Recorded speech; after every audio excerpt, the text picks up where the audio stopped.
براءة من الله ورسوله إلى الذين عاهدتم من المشركين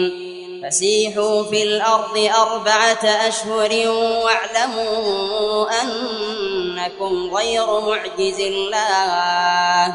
وأن الله مخزي الكافرين وأذان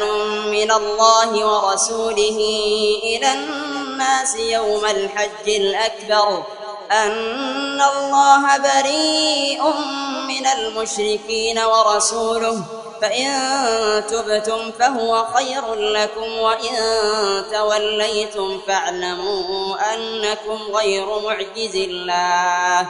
وبشر الذين كفروا بعذاب أليم إلا الذين عاهدتم من المشركين ثم لم ينقصوكم شيئا ولم يظاهروا عليكم أحدا فأتموا إليهم عهدهم إلى مدتهم إن الله يحب المتقين فإذا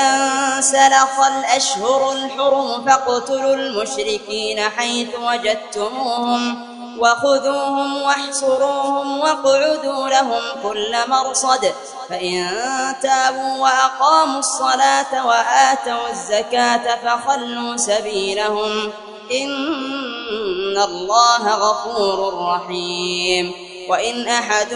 من المشركين استجارك فأجره حتى يسمع كلام الله ثم أبلغه مأمنه ذلك بأنهم قوم لا يعلمون كيف يكون للمشركين عهد عند الله وعند رسوله إلا الذين عاهدتم عند المسجد الحرام فما استقاموا لكم فاستقيموا لهم إن الله يحب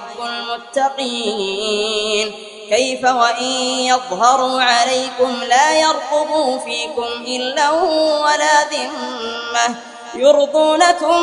بأفواههم وتأبى قلوبهم وأكثرهم فاسقون اشتروا بآيات الله ثمنا قليلا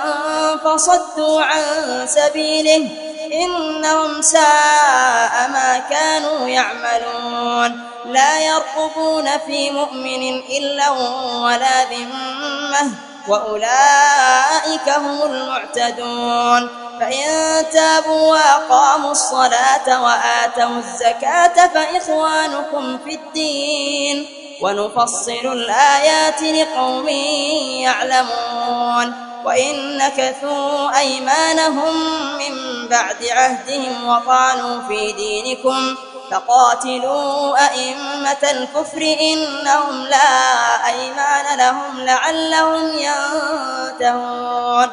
ألا تقاتلون قوما نكثوا أيمانهم وهموا بإخراج الرسول وهم بدأوكم أول مرة أتخشونهم فالله أحق أن تخشوه إن كنتم مؤمنين